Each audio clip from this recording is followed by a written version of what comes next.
Quem já tiver acomodado aí, abra sua Bíblia em Isaías. Abra lá em Isaías, no capítulo 4, tá bom? Isaías, capítulo 4.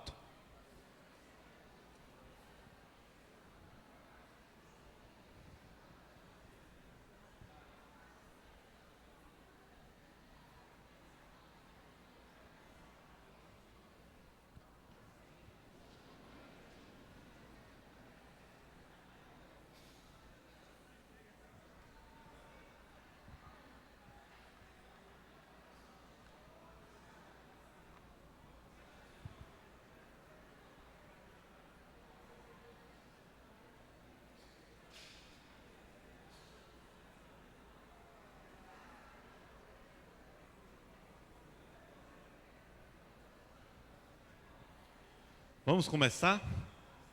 Bom dia. Bom dia. Queria começar hoje de uma forma diferente, tá bom? Até que é o momento que algumas pessoas ainda estão saindo. Nós vamos ler no livro de Isaías aquela tarefa que eu pedi para vocês fazerem, onde Isaías fala sobre o Espírito. Então, todo mundo vai ler, tá certo? Bem alto, bem forte. Primeiro texto, Isaías, capítulo 4, versículo 4. Vamos ler juntos, bem forte aí, tá bom? Me ajude, por favor. 4:4 diz o quê? Quando o Senhor lavar a imundícia das filhas de Sião e limpar Jerusalém da culpa do sangue do meio dela, com o espírito de... E com o espírito... Diz aí que o espírito é o quê? Espírito de... E... purificador. Veja, por favor, capítulo 11. Essa foi uma atividade que eu pedi para vocês pesquisarem. Capítulo 11, versículo 2. A gente vai precisar ser bem ágil, tá bom? Folheando a Bíblia aí. 11:2, o que diz? Repousará sobre ele o espírito de sabedoria e de entendimento, o espírito de conselho e de fortaleza, o espírito de conhecimento, temor do Senhor. Perceba só, capítulo 11, Isaías está atribuindo ao Espírito os atributos de Deus. É o Espírito do Senhor. Senhor está em todo maiúsculo aí, caixa alta, não é? É o Espírito do Senhor que estava criando. Capítulo 32, versículo 15. Isaías 32, 15. Vamos lá? Até que se derrame sobre nós lá do alto. Então,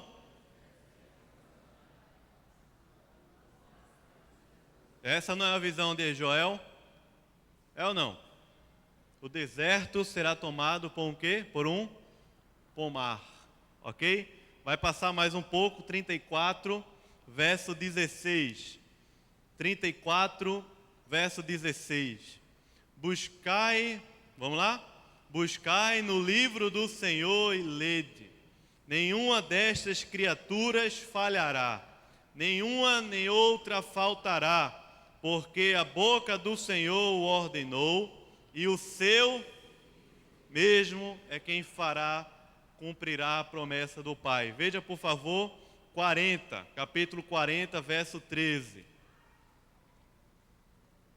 40, versículo 13. Esse capítulo 40 é uma bênção. Todos são, mas esse é uma bênção. 13, falando sobre o Pai. Quem guiou o Espírito, ou como seu conselheiro o ensinou. 42, versículo 1. Eis aqui o meu servo, a quem sustenho, o meu escolhido, em quem a minha alma se compraz. Espera aí. Está lembrado que lá no batismo de Jesus, qual foi a voz que veio lá do céu? Falou o quê? Este é em quem eu me comprazo, em quem eu tenho prazer, ok? Entendeu a ligação, não? 42, verso 1, continuando. A minha alma se compraz. Pus sobre ele o quê? Meu espírito. E ele promulgará o direito para todos os povos gentios. 44:3. Leiam aí também, bem forte, que ainda faltam uns 5. 44:3. Porque derramarei água sobre o sedento e torrentes sobre a terra seca. Derramarei o meu espírito sobre a tua posteridade e a minha bênção sobre... Aleluia! Essa é a promessa feita para nós. Capítulo 48, versículo 16. 48:16. Que diz, vocês podem ler para eu tomar um gole de água?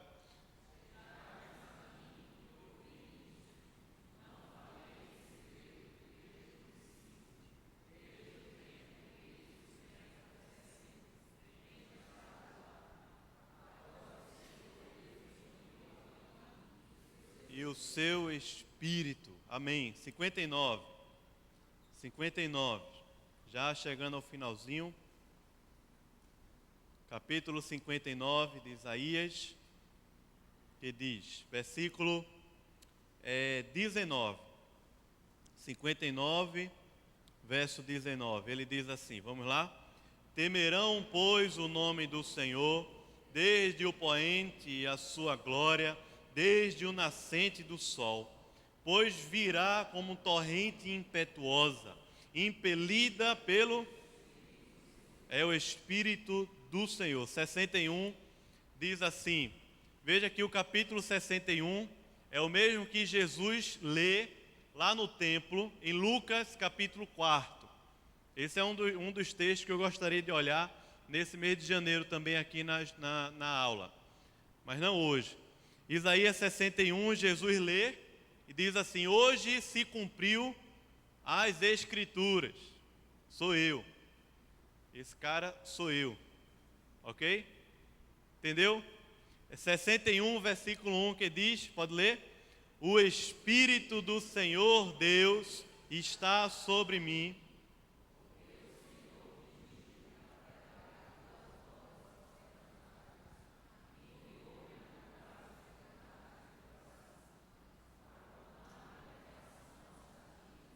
E a pôr em liberdade os algemados. Amém.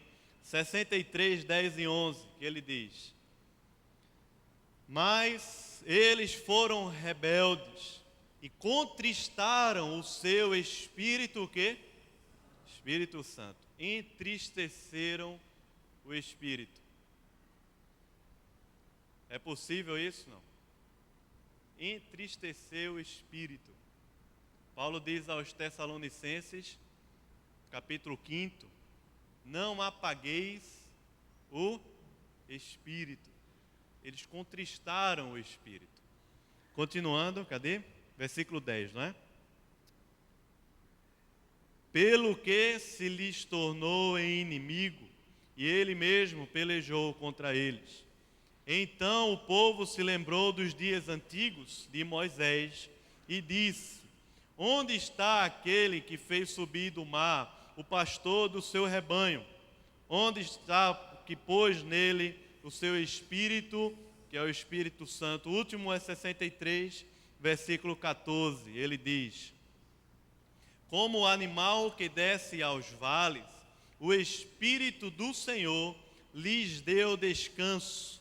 Assim guiaste o teu povo, para te criares um nome glorioso. Amém, amém. A gente tem conversado aqui, começou na semana passada, sobre o Espírito Santo, avivamento, a oração, de maneira intercambiável. A gente vai falar ora mais sobre um, ora mais sobre outro. No domingo passado, foi um domingo bem atípico. Primeiro porque tivemos a pregação do pastor Ronaldo Lidório e também um batismo de uma família missionária muito querida da igreja. E aí o culto se estendeu um pouco mais, muita gente querendo abraçá-los, e eu lembro que eu fiquei aqui aperreado, mas eu estava aperreado por outra coisa também. Não sei se você notou, mas na hora da pregação, umas 5 vezes o pastor Ronaldo falou assim, porque nós vamos estudar aqui ainda sobre o avivamento e sobre o Espírito. E cada vez que ele falava isso, dava uma dor assim, meu Deus, misericórdia. Esse homem é um homem de Deus pregando em Ezequiel 37 e fazendo propaganda do que vai ter depois. E cada vez que ele falava, eu ficava mais nervoso, mais nervoso, mais nervoso. E eu confesso, quando eu fui dar aula, eu disse, o que é que eu vou falar agora? Depois de uma pregação dessa, eu pensei, eu vou passar um vídeo do pastor Ronaldo e ficar dublando, fazendo a dublagem. Aqui, ele fala e eu só faço a dublagem, porque esse cara é uma benção. Esse é um homem de Deus, falando lá em Ezequiel 37, sobre o Vale de Ossos Secos. O Espírito Santo, eu estava falando na semana passada, em tom de introdução, normalmente nós enfatizamos o Espírito quando se trata a respeito de coisas mais miraculosas, dons, uma segunda bênção, alguns dons específicos que agem de uma maneira mais sobrenatural. Mas o Espírito é uma pessoa da Trindade, Deus Pai, Deus Filho e Deus Espírito Santo. Às vezes, nesses meios em que se enfatiza o Espírito como uma força que age somente de maneira sobrenatural, uma tendência na gente em pensar o Espírito talvez como uma energia, ou como um poder diferente que está agindo. Até agora no século XX, um pouco com esse movimento de nova era, de energias e coisas desse tipo, muitas vezes a gente vai pensar o Espírito dessa maneira, como se fosse uma energia agindo em mim para alguns momentos especiais que aconteceram. E esses momentos especiais, quais são? É aquele acampamento que eu chorei que só, é aquele congresso, aquele culto de avivamento, certo ou não? Quando é que você lembra assim, na sua mente, no seu coração, as vezes que o Espírito falou de uma maneira especial? Não envolveu alguma coisa diferente ou não? Sim ou não? Ou é só comigo? Alguma coisa diferente aconteceu, mas o Espírito constantemente tem falado conosco através da sua palavra, porque o Espírito não é uma energia especial, o Espírito não vem em alguns momentos especiais, mas o Espírito vem sobre nós na conversão, e desse vento impetuoso, esse Espírito que me faz uma nova criatura, que habita em mim, ele nunca mais vai sair, nunca mais. O batismo com o Espírito Santo, que é um tema muito falado e muito discutido, aconteceu naquele dia da conversão. O Espírito abriu o meu entendimento e passou a habitar em mim. Eu recebi o Espírito. Agora, você não quer a segunda bênção, não? Quer ou não? Eu quero a terceira também, você não quer, não? A quarta, a quinta, amém ou não? O Espírito que habita em mim e me enche. E a cada tempo, de tempos em tempos, vai amadurecendo o coração, a vida cristã, fazendo nossa mente mais bíblica, puxando nossa alma a ter mais afeto, a ter mais devoção por Deus. Essa é a grande bênção do Espírito, é a segunda, é a terceira, é a quarta, é até o fim da vida, o Espírito enchendo a nossa alma, porque ele não é uma energia, ele é uma pessoa. No Antigo Testamento a palavra Espírito é uma palavra que é usada também para vento. A própria pronúncia dela no hebraico é uma pronúncia meio ventilada. É o não é aquele do house, não. Pode repetir? Há um gutural aí no início. No novo, o pneuma, o espírito, é da palavra pneu, que vem para a gente. Esse pneuma também dá uma ideia de vento. É um vento impetuoso. Quando ele vem lá em Atos, no Pentecostes, diz que é como se fosse um vento. Também que havia línguas como de fogo. Há outras expressões na Bíblia para falar sobre o Espírito de forma comparativa. Por exemplo, quando fala sobre o fogo. O Espírito virá, ou que Jesus batizará com o Espírito e com o fogo. Que fogo é esse? claro, tem um sentido para atribuir o fogo ao Espírito, da purificação dos nossos pecados. O Senhor purificando como o fogo purifica a prata, o ouro, o Senhor purificando a nossa alma. Mas em outros textos também dá a ideia do juízo de Deus vindo sobre nós, porque é isso que é pregado lá em Joel, também é isso que é pregado lá em Pentecostes, quando o Espírito vem e Pedro passa a pregar o Evangelho. E o Evangelho tem uma mensagem de juízo e também de salvação. É o tempo todo, é a mesma mensagem, a mensagem do juízo e a mensagem da salvação. Depois do período aí da igreja primitiva, houve muitas questões teológicas que foram discutidas a respeito do Espírito Santo. Primeiramente, teve uma grande dificuldade a respeito da pessoa do Filho. Será que o Filho é 100% homem e 100% Deus mesmo?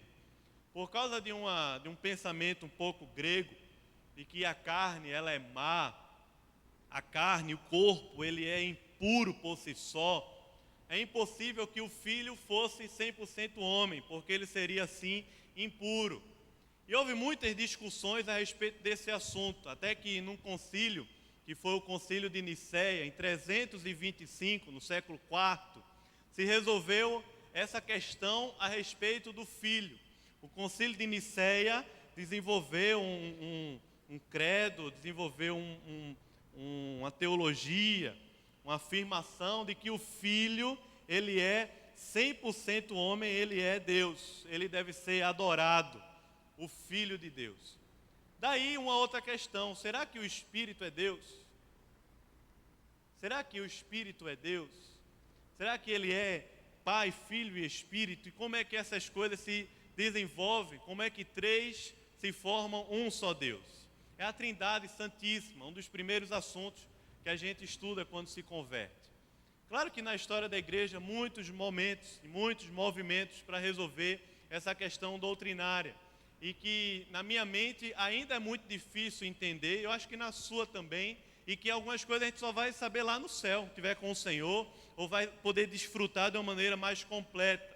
Mas a gente entende pela palavra e crê que o Espírito é Deus, porque o Espírito é atribuído na Bíblia aos atributos de Deus, é atribuído ao Espírito os nomes de Deus. É dito lá em Isaías, em outros textos mais, mas pelo menos os que nós já lemos, que o Espírito é o Espírito do Senhor, o Espírito de justiça, o Espírito de conhecimento, de entendimento. Ele é o Espírito que habita em nós. Agora, precisa entender isso, que o Espírito Santo nem é uma energia para agir somente no sobrenatural. Também o Espírito Santo não é como é que posso expressar, um corpo que está numa mesa de necrotério e eu vou dissecar, certo? Vou colocar uma roupa especial e vou dissecar o Espírito com a minha mente e a minha racionalidade para dizer o que é isso aqui, como é que isso, cada parte, como é que ele age e tudo mais. Essa é a tendência natural. Nós caminhamos entre opostos, ora enfatizando poderes miraculosos, ora tentando racionalizar demais a coisa e, de certa maneira, matamos o entendimento do que é realmente o Espírito na vida da gente. Algumas pessoas se apegam aos escritos dos puritanos sobre o Espírito Santo para fazer uma teologia mais dissecada. Se a gente pegar os livros destituídos do contexto, é até possível a gente pensar em João Calvino ou pensar no movimento puritano depois de João Calvino, século 17, 18, e pensar que aqueles caras desenvolveram uma teologia para a mente. Mas quem dirá que o Calvino era chamado do teólogo do Espírito Santo? Você sabia disso ou não? João Calvino era o teólogo do Espírito. O movimento dos puritanos que buscava a palavra do Senhor era o movimento do Espírito. Era o movimento de Deus no coração. Não era uma coisa morta, mas era uma coisa de fato, de verdade, avivada. E naquele período, naquele tempo da história, alguns avivamentos aconteceram. Alguns homens se levantaram para pregar o evangelho e serem enviados. Lá em Genebra, na Genebra de Calvino, um movimento que foi influenciado por Calvino, da Reforma, alguns homens se levantaram para pregar o evangelho, sabe aonde? No Brasil. No século XVI, missionários huguenotes chegaram ao Brasil por um movimento do Espírito e foram mortos na Baía de Guanabara. Isso é um movimento de quê, irmãos? É um movimento do Espírito. Entre os morávios, lá na Europa, quando o Espírito foi derramado, havia muita palavra, muita contrição, muito quebrantamento. Pessoas foram levantadas para pregar o Evangelho em várias partes do mundo. Um deles, quando foi desafiado a pregar o Evangelho aos esquimós, se levantou na igreja no culto do domingo e disse assim: dá-me um par de sandálias, porque amanhã eu vou. A única coisa que aquele homem pediu foi um par de sandálias para ir pregar o evangelho aos esquimós. Isso é um movimento de quê, irmãos? Isso é um movimento do Espírito. Quando homens, mulheres, gente de Deus passou a viver o evangelho, a viver a vida no Espírito, a palavra de maneira séria, comprometida, o Espírito passa a brotar, passa a soprar de uma maneira diferente, mas isso é no coração, para a gente entender mais a grandeza, a profundidade do amor de Cristo por nós, mas também por todos os povos. Por isso que todo movimento de avivamento, de fato genuíno, é recheado de algumas coisas, é recheado de oração, é recheado de palavra de Deus, é recheado de quebrantamento de coração, de confissão de pecados, de corações rasgados na presença de Deus, mas é recheado também de um movimento missionário, pessoas se entendendo no reino, passando a viver a vida no reino, para o reino, no Espírito. É assim que tem se desenvolvido na história da igreja, porque o Espírito é Deus, e é um Deus que veio habitar em mim. Foi assim que Basílio de Cesareia escreveu no seu tratado sobre o Espírito, lá no século IV, lá atrás. Foi assim que Agostinho, foi assim que os pais da igreja, foi assim que a Reforma, mas muitas vezes ela chega para nós de uma maneira muito racionalizada e às vezes de uma maneira até muito seca. Como, por exemplo, você pode pegar uma obra dos puritanos chamada O Espírito Santo, de John Owen, que é uma tradução, que foi até um irmão que frequentava a nossa igreja aqui, fazia parte, o Marcos, traduziu esse livro pela editora Puritanos. O Espírito Santo é um livro denso, um momento em que a escrita era assim, mas falando sobre um poder que habita em nós, que é o próprio poder de Deus. Tem um livro que eu queria indicar para os irmãos, eu vou falar logo para não esquecer, se você quiser anotar, é um livro que é um lançamento do Franklin Ferreira, chama-se Avivamento para a Igreja. Você pode encontrar na Luz e Vida, está lá passeando no Rio Mar, bem baratinho, 20 conto, 27, por aí. E o Avivamento para a Igreja, a editora Vida Nova. Você anotou aí, eu vi que tem 3 pessoas anotando. Então, o Avivamento para a Igreja. Pensa um livro joia esse livro. É um livro pequeno, é um livro joia demais. Falando sobre esse poder do Espírito, esse movimento do Espírito na vida da igreja hoje ainda. O Avivamento para a Igreja, Franklin Ferreira. Veja que há algumas perspectivas do Antigo para o Novo Testamento, elas vão mudando. Em Gênesis capítulo 1, nós lemos que o Espírito de Deus pairava sobre as águas. Estava presente lá na criação o Espírito Santo de Deus, dando forma àquilo, mas também tendo prazer naquela criação, tendo satisfação, alegria profunda na Trindade. No Antigo Testamento nós vamos ver algumas passagens falando sobre o Espírito, normalmente atrelando a um poder para uma função especial, como por exemplo em Saul e em Davi, para uma função para rei. Um poder para uma função especial, como lá em Êxodo, para a construção do tabernáculo. O Espírito do Senhor veio sobre aqueles homens e deu a eles habilidades especiais para construírem um tabernáculo para adoração ao Senhor. Mas na história do Antigo Testamento, que é a história da revelação, do cativeiro especialmente, o pré-cativeiro e cativeiro, os profetas de Deus, como Isaías, Jeremias, Ezequiel, o próprio Joel, que nós não sabemos exatamente o momento, mas talvez seja um pouco depois do cativeiro babilônico, o próprio Joel e outros, Oséias, outros mais, estão falando a respeito de uma realidade diferente que virá. E essa realidade é que o Espírito de Deus, o Espírito Santo de Deus, vai habitar no homem, vai se fazer presente na vida do ser humano, do crente. Ele vai ser derramado. Veja que Jesus, lá em João capítulo 14, diz assim: eu vou para o Pai, mas eu vou enviar quem? Um outro Consolador, que é da mesma natureza do Filho. É outro, mas é da mesma natureza do Filho, da mesma natureza do Pai, e é aquele que vai estar nos não consolando nas horas difíceis, mas é um auxiliador, é alguém que vai confrontar e vai guiar o nosso coração a toda a verdade, convencer a nossa alma de todo o pecado, da justiça e do juízo de Deus. É o Espírito. Veja que o Espírito veio sobre Jesus no batismo, certo ou não? Se você puder acompanhar comigo isso. Gênesis capítulo 1, o Espírito se satisfazendo, se alegrando na criação, pairava sobre as águas. Mateus capítulo 4, o Espírito vem sobre Jesus, diz assim: ele é o meu Filho amado, eu tenho prazer nele, certo ou não?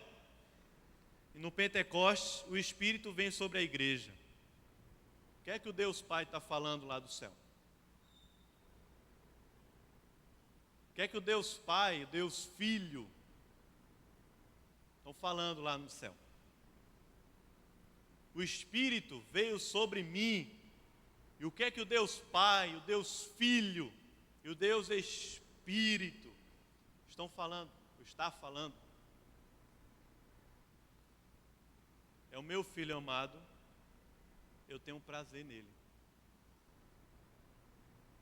Nós ouvimos muitos pastores, pregadores americanos falando sobre a necessidade que o nosso coração tem de se satisfazer em Deus, certo ou não? Vou citar um homem de Deus chamado John Piper. Ele fala isso constantemente. Se você já ouviu alguma coisa ou leu algum livro, eu acho que ele repete em todos os livros isso. Nós precisamos ter a alma satisfeita em Deus, ter o coração pleno em Deus, e isso é pura verdade. Mas perceba só que o Espírito em nós, o Espírito habitando em nós, cumpre aquilo que os profetas falaram, cumpre o propósito de Deus, de que a alma dele se tornará satisfeita, ou que há de fato em Deus prazer e alegria em habitar em nós. Está dizendo assim: é o meu Filho amado, eu tenho prazer nele. Não por causa de mim, não é por causa dos meus pecados, mas é o meu Filho amado, eu tenho prazer em me relacionar com ele, por causa de Jesus, por causa do sacrifício de Cristo. É o meu Filho amado, eu tenho prazer. Esse é o Espírito em nós, irmãos. Acho que a percepção da mente, ela muda um pouco se a gente olhar por esse viés. Porque, olhando por esse viés, nós nos relacionamos com Deus por causa de Deus. Nós buscamos o Espírito por causa do Espírito, por causa de Deus. Porque alegramos o coração de Deus.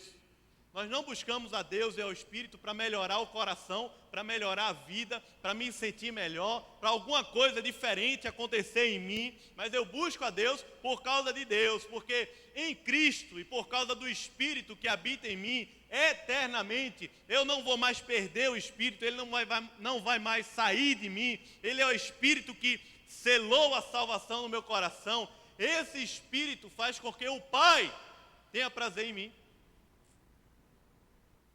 dizendo assim: o meu filho amado, eu tenho prazer em você, no seu coração, eu tenho prazer em me relacionar, é o Espírito que pairava sobre as águas habitando em mim também. Abra, por favor, Romanos capítulo 8.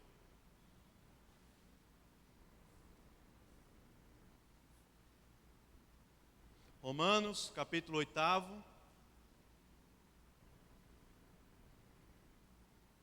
Nós vamos ler alguns versículos, tá bom?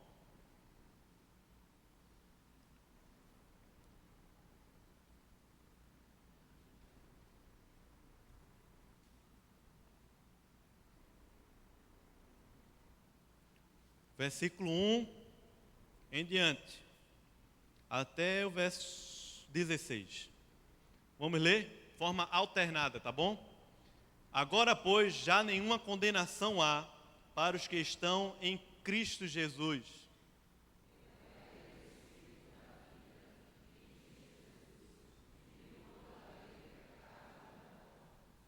Porquanto o que fora impossível à lei, que estava enferma pela carne, isso fez Deus enviando o seu próprio Filho em semelhança de carne pecaminosa, e no tocante ao pecado, e com efeito condenou Deus na carne o pecado.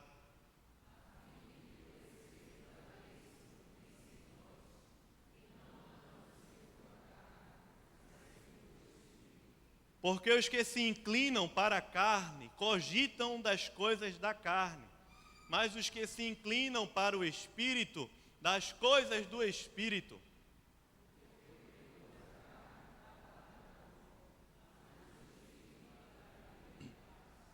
Por isso o pendor da carne é inimizade contra Deus, pois não está sujeito à lei de Deus, nem mesmo pode estar.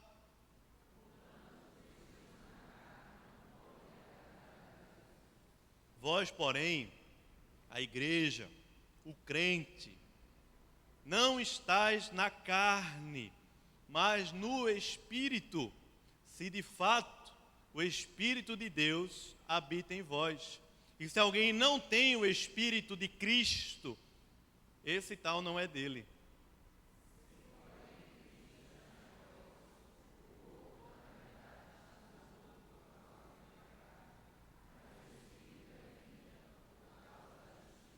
Se habita em vós o Espírito daquele, esse versículo eu acho assim, pense, um versículo poderoso.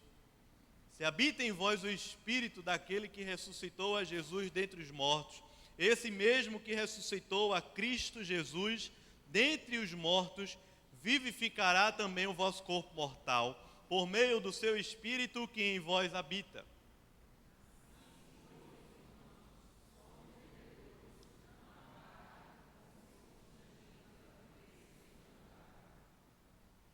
Porque se viverdes segundo a carne, caminhais para a morte, mas se pelo Espírito mortificardes os feitos do corpo, certamente vivereis.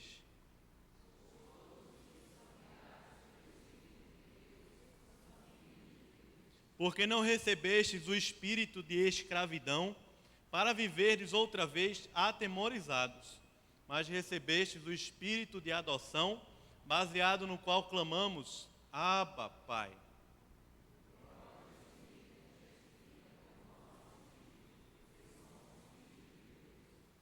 Amém. Até aí, o 16, ele continua. Isso é uma atividade boa para a gente fazer durante a semana, olhar o que Romanos 8 fala sobre o Espírito. Quando minha esposa engravidou, a gente teve uma experiência muito legal, que acho que alguns já tiveram aqui. Uma das primeiras ultrassons que é feita é aquela para ouvir o coração, não é? vai lá, a esposa deita aquela poltrona, ela passa aquele gelzinho, bem geladinho, e bota o aparelho lá.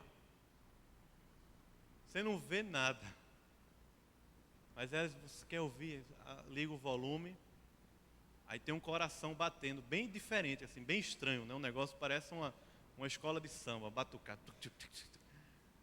E um som daquele bebê que está ali ainda se formando, mas o coração já está pulsando, já está lá pulsando.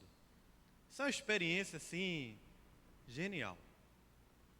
Porque eu boto a mão aqui em mim, você sente o coração está batendo. Glória a Deus, né? Está batendo aí o seu ou não? Está batendo. Mas aí quando a mulher está grávida, ela bota a mão assim, aí tem outro, ela não sente, né? Não dá para sentir. Eu estou 3 meses já de gravidez. E eu sinto aqui o coração. O coração está batendo, aquela coisa. Depois a criança começa a chutar e tem tanta experiência legal. Mas veja só, irmão. Só batia em mim um coração. E esse coração que batia em mim me levava para a escravidão do pecado, da morte. De diversas maneiras. A uns poderia ser uma vida ética, moral, perfeita, mas a escravidão e a morte. A outros uma vida religiosa intocável, mas com escravidão e morte, porque só bate em um coração. A outros um mundão, a bebida, a droga, a prostituição, uma perdição terrível, que é socialmente inaceitável. Há outros uma situação que as pessoas olham e dizem, rapaz, esse cara aqui nunca vai ser crente, como eu era assim. O cara foi, primeira vez que eu fui à igreja, foi até aqui nas Graças, um amigo estava num jogo de futebol lá no Arruda, onde eu morava, e chamando todo mundo para a igreja. Todo mundo ele chamava. Ele agora foi até ordenado pastor recentemente na igreja da Madalena. Aí chamava todo mundo, aí estava assim, tinha 5 pessoas, certo? Eu estava no meio, aí ele, vamos para a igreja hoje, vamos para a igreja. Aí me pulou, não me chamava para a igreja, me chamou. De alguma forma eu disse, eu vou hoje. Ele disse, esse cara está doido. Aí eu peguei, eu só tinha 2 camisas de botão. Aí eu peguei aquela mais arrumadinha, ajeitei meu cabelo grande, vou para a igreja. E vim para a igreja. Depois de 2, 3 meses eu me converti ao Senhor. Mas só batia um coração em mim, só um. Que era o coração da escravidão, do pecado e da morte. O que Paulo está falando aqui em Romanos é justamente isso. É que por causa do Espírito, tem um outro coração que está batendo dentro de mim. Um outro coração. Veja que na carta de Paulo aos Romanos, desde o capítulo 1 até o capítulo 8, Paulo está falando assim, tanta coisa profunda e especial. Capítulo 1, depois que ele faz a saudação, o apóstolo Paulo diz que eu não me envergonho do Evangelho, porque é o quê? O poder de Deus para a salvação de todo aquele que crê, tanto do judeu como do grego, correto ou não? Diz assim, e Deus cumpriu a sua justiça no Evangelho, pelo que diz, o justo viverá pela fé, citando lá Abacuque. Depois Paulo começa a falar um pouco, desde o capítulo 1, a respeito dessa natureza pecaminosa nossa. Onde é que a justiça se cumpriu? Porque diz que a ira de Deus se revela a todos os homens, porque todos pecaram, todos carecemos da glória, da graça de Deus. Diz lá, capítulo 1, capítulo 2, Paulo diz assim, que não é porque eu sou circuncidado, que eu sou crente, que eu sou cristão, mas a circuncisão em si, a circuncisão precisa ser feita no coração, senão o pecado, a lei do pecado ainda está operando. Paulo vai desenvolver uma teologia do pecado, capítulo 1, capítulo 2, capítulo 3, capítulo 4, Paulo volta a lembrar que nós somos justificados pela fé, como foi Abraão, certo? Paulo vai falar de Abraão e lembra lá Gênesis capítulo 15, ele diz, Abraão creu no Senhor e isso lhe foi imputado para o quê? Justiça. Ele creu no Senhor. Capítulo 5 e 6, Paulo vai dizer que o nome dessa justiça é amor de Cristo e graça de Deus. Porque por um só homem, diz lá em capítulo 5, verso 12, por um só homem entrou o pecado no mundo, mas também por um só homem entrou a vida eterna. E o nome desse homem é quem? Jesus, homem, 100% homem, 100% Deus. Capítulo 6, capítulo 5, também Paulo diz, onde abundou o pecado, superabundou o quê? A graça. Deus prova o seu amor pelo fato de Cristo morrido por nós, sendo nós ainda pecadores. Paulo está falando que essa justiça no Evangelho é chamada de amor de Cristo, de graça de Deus, um favor imerecido de Deus. Capítulo 7, Paulo olha para si e diz assim, mas e agora? O que eu quero fazer, eu não faço, e o que eu faço não é aquilo que eu quero fazer. Capítulo 7, finalzinho do 6º e 7º, Paulo vai declarar, vai falar a respeito de uma luta, que é a luta que todo cristão vive, porque não é mais um só coração operando, mas agora são dois corações operando em mim, no mesmo ser humano. E esse outro coração tem uma luta terrível. A minha carne é uma luta terrível. Eu sou um homem desventurado, o pior dos pecadores. O meu pecado é terrível. Você não faz ideia. Mas aí Paulo termina o capítulo 7 dizendo assim, desventurado homem que sou, quem me livrará do corpo dessa morte? É assim que ele termina, não? Depois ele diz, graças a Deus por Jesus Cristo. Amém ou não? Graças a Deus por Jesus Cristo, porque é Ele é. Capítulo 8, Paulo começa a falar, agora pois, veja como é a aplicação dessa salvação na vida da gente. É a vida no Espírito. A aplicação de tudo isso que o Pai, o Filho e o Espírito projetou para a vida da gente lá na eternidade, é aplicada no Espírito que veio habitar em nós quando nos convertemos ao Senhor. Agora, pois, não tem mais condenação, porque não é mais a lei da morte, não é mais a lei da escravidão, não é mais a lei do homem, é a lei do Espírito que faz com que a gente cogite não mais das coisas do homem, não mais das coisas da morte e do pecado, mas cogita das coisas de Deus. Tem um outro coração pulsando por Deus, por afeto a Deus, por querer a Deus de uma maneira poderosa. É o Espírito atuando na vida da gente. Mas isso é de uma forma constante, natural. Às vezes, de uma maneira especial, Deus fala pelo Espírito, mas de uma maneira natural, constante, o Espírito está falando com a gente pela palavra. E às vezes até de uma forma inusitada. Eu fiz 2 cursos, um de pedagogia na Universidade Federal, durante 4 anos e meio. Tive aulas doidas, mais doidas. E fiz um curso de teologia aqui no seminário presbiteriano. Mas sabe qual foi a aula que eu senti mais o Espírito assim falando comigo? Aonde? O que é que você acha? No seminário, né, gente? Foi lá na Federal. Lá na Federal. Às vezes é uma maneira diferente, inusitada. O Espírito fala ao nosso coração a respeito dos atributos de Deus. Não é nada sobrenatural, não precisa. É falando ao nosso coração dos atributos que são permanentes e eternos de Deus. Eu estava numa aula com um professor que ele é alemão, tem uma barba assim, grandona, toda branca, parece o Papai Noel, e um filósofo pós-doc, falando sobre as epistemologias. Era uma cadeira eletiva, que eu escolhi pagar só porque eu gosto dessas aulas doidas, mas ninguém pagava não.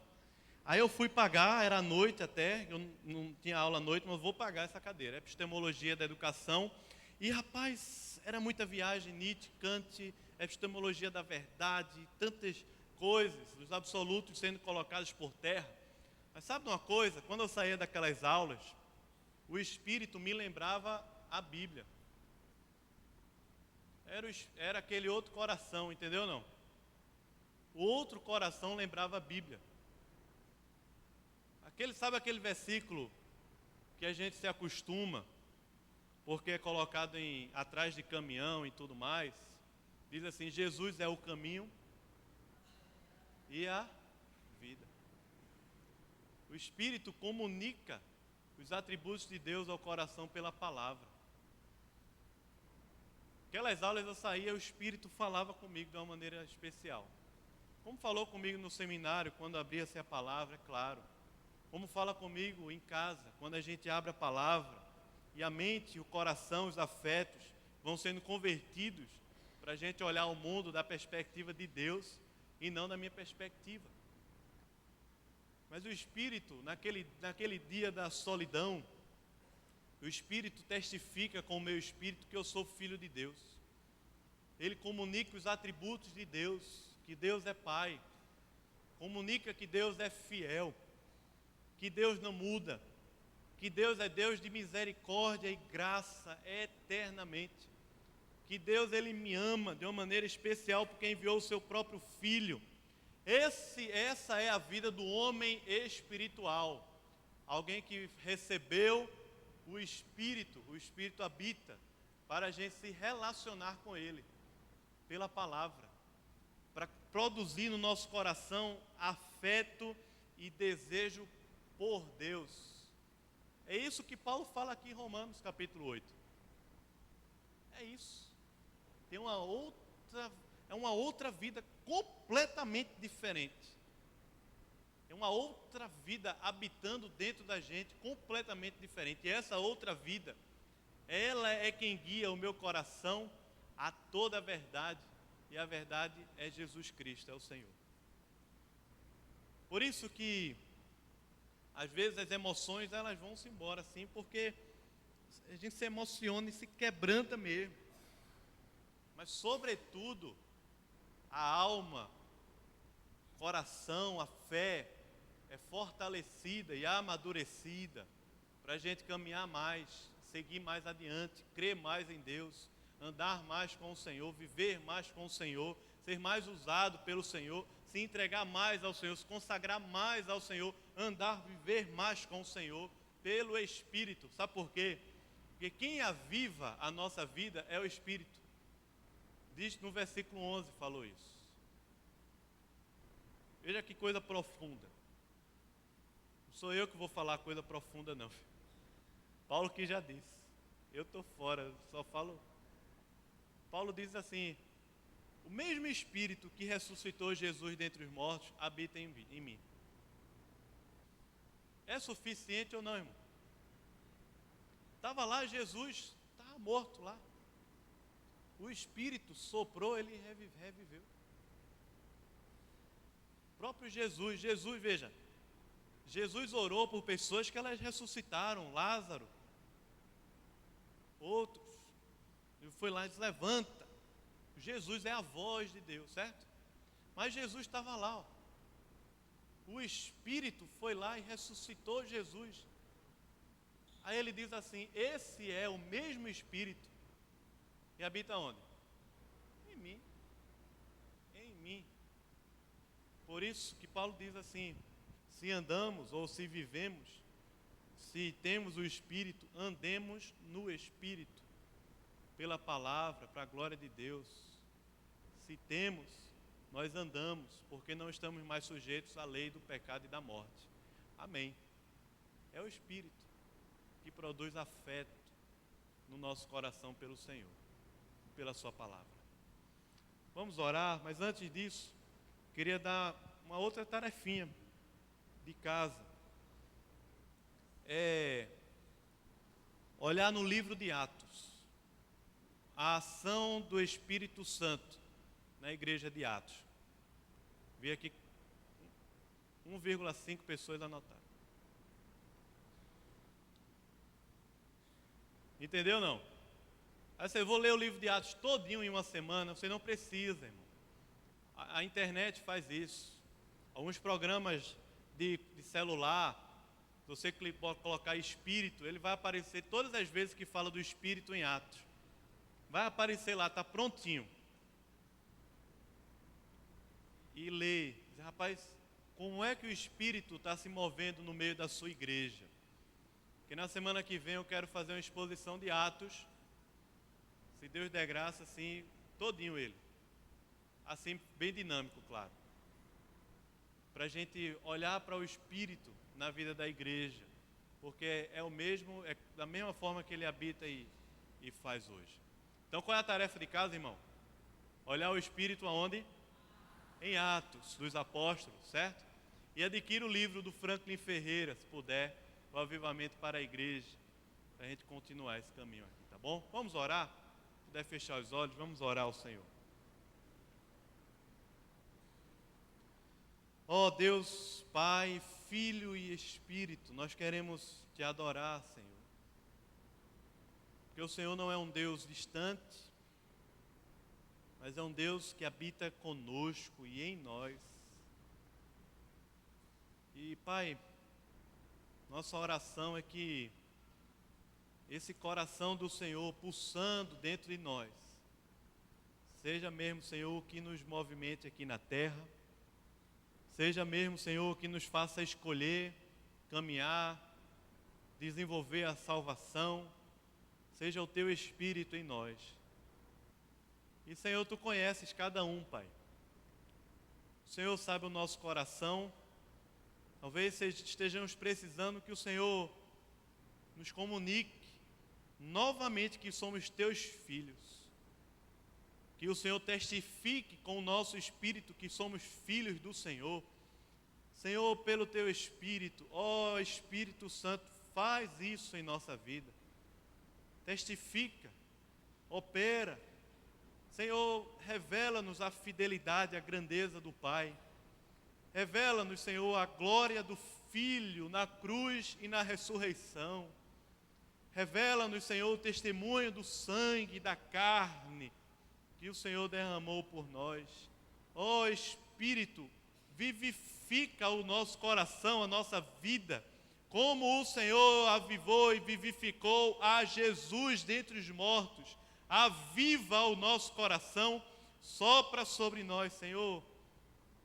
Traz de volta o afeto, a comunhão, o desejo pelo Senhor e pela Tua palavra. Em nome de Jesus, para a glória de Jesus. Amém. Amém. Deus abençoe.